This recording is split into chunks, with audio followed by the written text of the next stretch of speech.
शिक्षक साथियों नमस्कार। मेरे चैनल एडुकेटर जी में आपका हार्दिक अभिनंदन है। यह वीडियो वैसे शिक्षक साथियों के लिए है जो प्रधानाध्यापक अथवा प्रधान शिक्षक की तैयारी में लगे हुए हैं, क्योंकि समय अब बहुत शेष नहीं है, इसलिए तैयारी को और जोर पे करना होगा।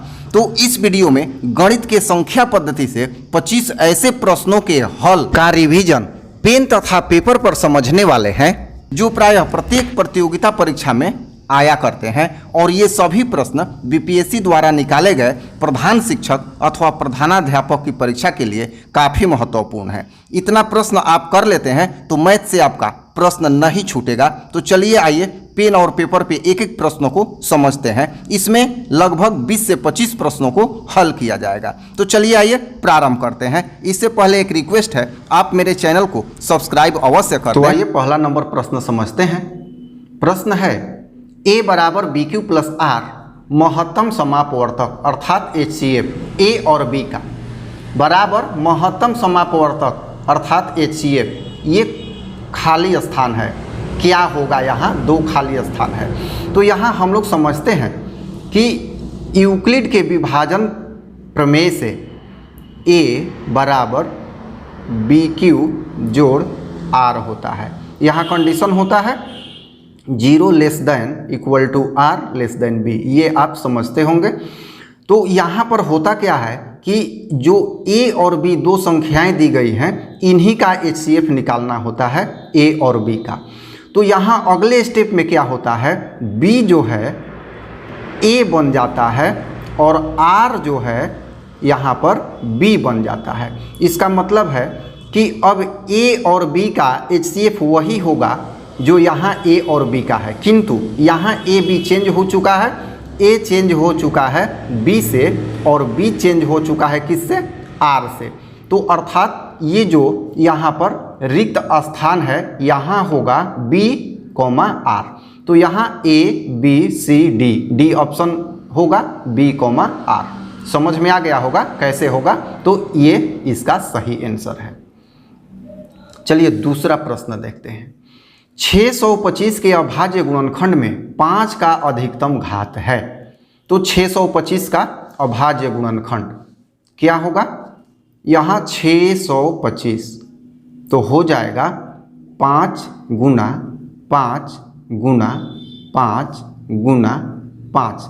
यहाँ हो गया 50 25 5 25 से, और 125 में फिर 5 से गुना करेंगे तो 625।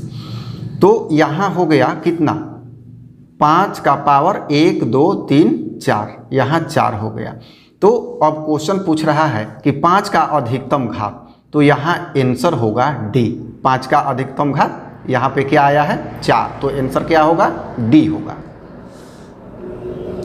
तीसरा प्रश्न, यदि दो संख्याओं का मस 25 और लस 50 हो तो संख्याओं का गुणनफल होगा। तो यहाँ पर सीधे ये सूत्र से संबंधित है। हम लोग जानते हैं कि HCF गुना LCM बराबर होता है पहली संख्या गुना दूसरी संख्या, ये होता है। अर्थात HCF और LCM में जब गुना करेंगे तो वो पहली संख्या और दूसरी संख्या में गुणनफल के बराबर होगी। अब यहाँ समझते हैं, 25 है HCF और LCM है 50, तो संख्याओं का गुणनफल अर्थात HCF गुना LCM। तो यहाँ हो जाएगा 25 गुना 50, गुना कर लेंगे 25 5 25 से 125, और ये हो जाएगा 0, 1250। देखेंगे कौन सा विकल्प है, तो यहाँ विकल्प ए है 1250। स्पष्ट है? तो ये सही आंसर होगा तीसरा का। चौथा देखते हैं, ए और बी सह अभाज्य कहलाते हैं यदि इनका HCF बराबर है। तो सबसे पहले तो हमें सह अभाज्य समझना होगा। तो देखिए यहाँ पर सह अभाज्य का मतलब है कि वैसी संख्याएं जिनमें कोई संख्या उभयनिष्ठ न हो, एक को छोड़कर, जैसे 4 और यहाँ हो गया 25। देखिए ये कटने से मतलब नहीं होता है, आप ध्यान रखेंगे सह अभाज्य में, ठीक है। अब 4 कोई संख्या नहीं है, जैसे 2 काटेगा 4 को, लेकिन 2 25 को नहीं काट पाएगा, 5 काटेगा 25 को, किंतु 4 को नहीं। तो ऐसी संख्याएं सह अभाज्य संख्याएं होती हैं। जैसे यहाँ कर लिया जाए 9 और यहाँ कर लिया जाए 16, तो ये दोनों में कोई अभाज्य संख्या उभयनिष्ठ नहीं है, तो ये दोनों सह अभाज्य संख्याएं हैं। तो यहाँ पर ऐसी संख्याओं का HCF 1 के बराबर होता है। HCF जो होता है ऐसी संख्याओं का 1, क्योंकि 1 तो उभयनिष्ठ होता ही है, तो वही इसका होता है। चौथा का लिखेंगे उत्तर B। उत्तर हो जाएगा कौन सा? B होगा। A और B सह अभाज्य कहलाते हैं यदि इनका HCF 1 के बराबर है। ये 5वां प्रश्न देखते हैं। निम्नलिखित में किसका दशमलव प्रसार शांत है? तो हम लोग जानते हैं कि किसी भी संख्या का दशमलव प्रसार शांत होगा यदि वह संख्या भिन्न के रूप में है तथा उसका हर 2 टू द पावर n, देखिए यहाँ 2 टू द पावर n या 5 टू द पावर m या 2 to the power n into 5 to the power n के स्वरूप का हो। आइए चेक करते हैं। यहाँ है 3/8, तो हर है 8, तो 8 को हम क्या लिखेंगे? 2 टू द पावर 3, तो यह 2 टू द पावर n के रूप का है। तो इसका दशमलव प्रसार क्या होगा? शांत होगा। और चेक करते हैं, यहाँ पर है 6/15, तो सबसे पहले कटा देंगे, 3 दूनी 6 और 3 पचे 15, तो ये है 2/5। अब 5 को चेक करते हैं, तो ये 5 का पावर 1 है, अर्थात 5 टू द पावर m के रूप में है, तो इसका भी दशमलव प्रसार शांत होगा। यहाँ 17/7 है, तो 7 को हम चेक करते हैं, तो 7 क्या है? 7 का पावर 1 है, तो इनमें से किसी के साथ भी मैच नहीं कर रहा है, न 2 टू द पावर m के रूप में है, न 5 टू द पावर m के रूप में है, और न ही 2 to the power n into 5 to the power m के रूप का है। तो इसका दशमलव प्रसार शांत नहीं होगा। तो यहाँ आंसर हो जाएगा A और B दोनों। समझ में आ रहा होगा? यहाँ आंसर होगा A और B दोनों। अब 6ठा नंबर प्रश्न है, 12/7 एक कौन सी संख्या है?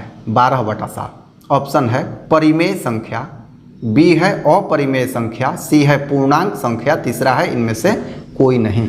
तो 12/7 हम क्या जानते हैं?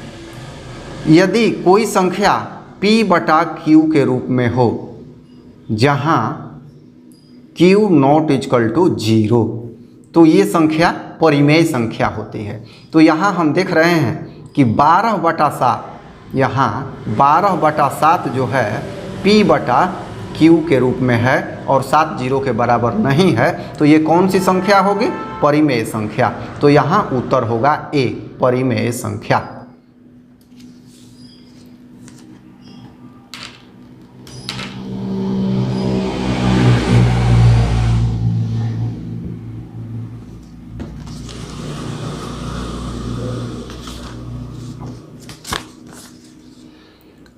अब 7वां नंबर प्रश्न, इनमें कौन सी संख्या अपरिमेय है? देखिए अपरिमेय की बात हो रही है, तो यहाँ पर है √9, B है 5/3, C है √13। तो देखिए यहाँ √9 है, तो यहाँ √9 क्या हो जाएगा? यहाँ है √9, तो √9 को हम 3 के बराबर लिख सकते हैं। तो ये तो परिमेय संख्या है। तो यहाँ पर √9 अर्थात रूट में कोई भी पूर्ण वर्ग संख्या हो तो वो अपरिमेय नहीं होती है, वो परिमेय संख्या होती है। तो यहाँ पर ये परिमेय हो गया। यहाँ 5/3 P/Q के रूप में है तो स्पष्ट है कि परिमेय है। यहाँ अंडर रूट जो 13 है तो ये पूर्ण वर्ग संख्या नहीं है, इसका वर्गमूल नहीं होगा, तो ये जो अंडर रूट 13 है ये अपरिमेय होगा। तो यहाँ ऑप्शन हो जाएगा सी, अंडर रूट 13। 8वां नंबर प्रश्न, 2 या 2 से अधिक अभाज्य संख्याओं का HCF होगा। तो हम जानते हैं कि कोई भी अभाज्य संख्या एक अथवा स्वयं को छोड़ के किसी से भी नहीं कटती है, अर्थात कोई भी संख्या उभयनिष्ठ नहीं होता है एक को छोड़ के। तो सभी अभाज्य संख्याओं में एक उभयनिष्ठ होगा, और हम जानते हैं कि जो उभयनिष्ठ होगा वही HCF होता है। तो यहाँ उत्तर हो जाएगा B 1। 2 या 2 से अधिक अभाज्य संख्याओं का HCF 1 होगा, ये हम लोग याद भी रखेंगे। अब यहाँ 9 नंबर 2 + √2 कौन सी संख्या है? तो यहाँ पर 2 है परिमेय संख्या और √2 है अपरिमेय संख्या, और हम जानते हैं कि परिमेय संख्या तथा अपरिमेय संख्याओं का योगफल हमेशा अपरिमेय संख्या होती है। ये हम लोग 9th में भी पढ़े हैं और 10th में भी इसका उपयोग है। तो यहाँ पर परिमेय प्लस अपरिमेय बराबर अपरिमेय, उत्तर होगा B अपरिमेय संख्या।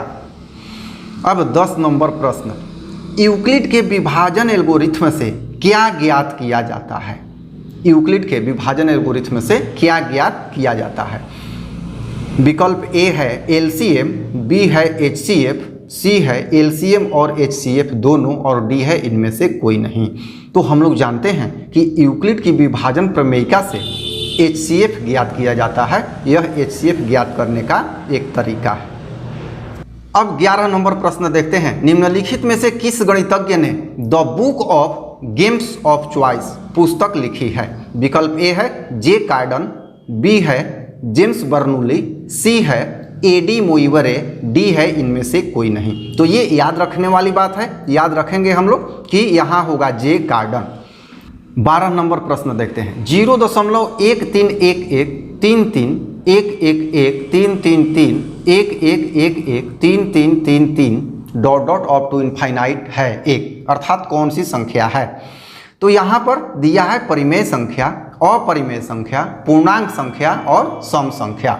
तो यहाँ ये जो दशमलव प्रसार है अनवसानी अनावर्ती का दशमलव प्रसार है, क्योंकि कोई निश्चित अंक रिपीट नहीं कर रहा है इसमें। और हम जानते हैं कि यदि परिमेय संख्या का दशमलव प्रसार हो तो या तो शांत होगा या अनवसानी आवर्ती होगा। इसमें कुछ निश्चित संख्याएं रिपीट करती हैं, तो इसमें रिपीट नहीं कर रहा है एक निश्चित रूप में। जैसे 1 3 1 1 है, तो इस बार है 3 3 3 1 है। देखिए यहाँ 2 है, यहाँ 3 है, फिर 4 है, तो एक निश्चित रूप में ये रिपीट नहीं कर रहा है। तो ऐसे दशमलव प्रसार अपरिमेय संख्या के दशमलव प्रसार होते हैं। यहाँ आंसर होगा B। 13 नंबर प्रश्न, संख्या 25 और 50 का HCF और LCM का गुणनफल होगा।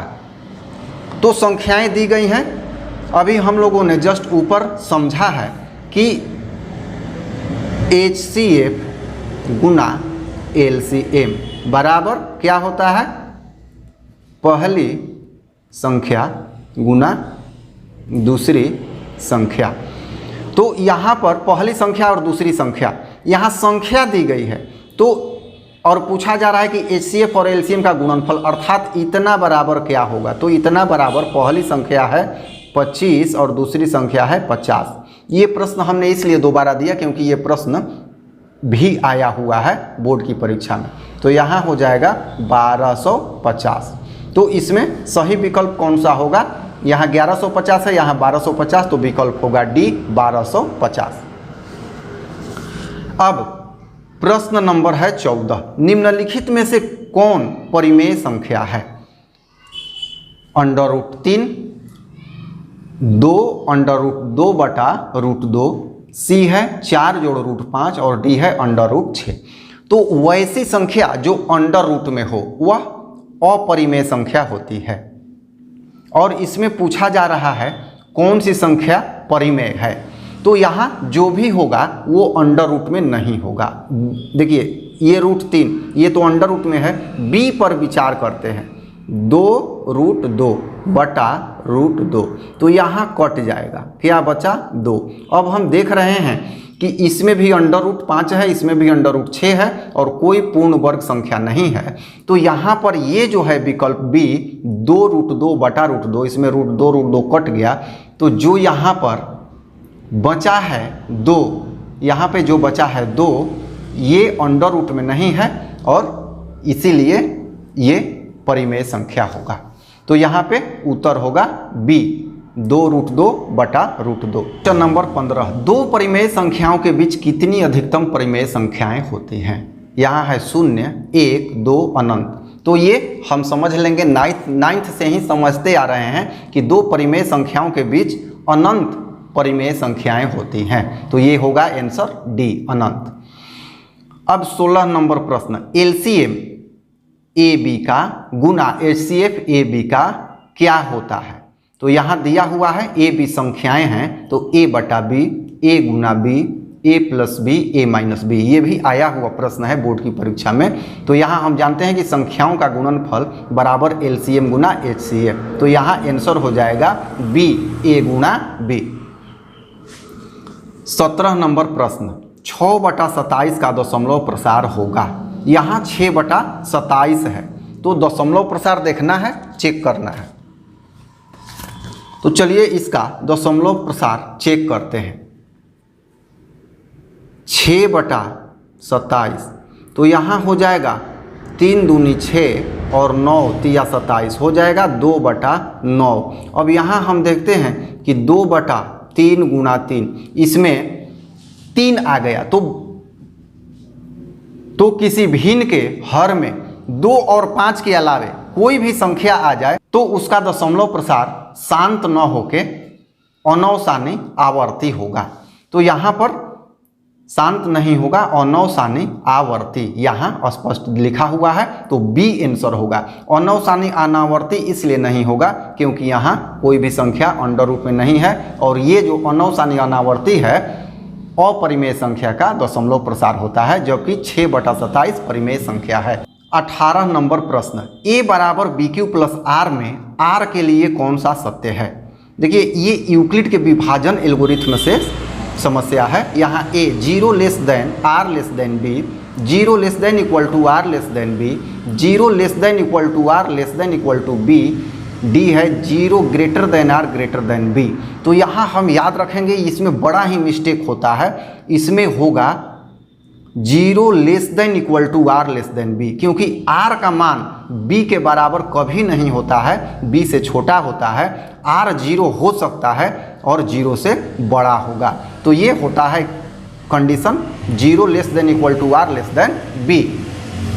अब 19 नंबर प्रश्न, निम्नलिखित में कौन सा युग्म सह अभाज्य है? देखिए यहाँ सह अभाज्य के बारे में हम लोग ऊपर बात कर चुके हैं कि सह अभाज्य संख्याएं क्या होती हैं। यहाँ है 15, 20, दोनों में 5 उभयनिष्ठ है, तो ये सह अभाज्य नहीं होगा। 9, 16, एक के अलावा किसी भी संख्या से ये दोनों नहीं कटेगा। 13 और 52 पे विचार करें तो 13 चौका 52, ये 13 52 को काट देगा। 7 या 21, ये भी काट देगा। तो b केवल एक ऐसा युग्म है जिसमें दोनों संख्याओं में कोई भी संख्या एक को छोड़कर उभयनिष्ठ नहीं है, अर्थात किसी भी संख्या से 9 और 16 नहीं कटेगा। तो आंसर होगा बी, 9,16। क्वेश्चन नंबर 20, वास्तविक संख्या में निहित होती है, अर्थात वास्तविक संख्या में कौन सी संख्या होती है? ए है परिमेय संख्या, बी है अपरिमेय संख्या, सी है परिमेय और अपरिमेय दोनों, डी है इनमें से कोई नहीं। तो हम लोग जानते हैं कि परिमेय और अपरिमेय संख्याओं, दोनों संख्याओं का उद्गम वास्तविक संख्या से ही हुई है, इसलिए इसका सही आंसर होगा सी, परिमेय और अपरिमेय दोनों।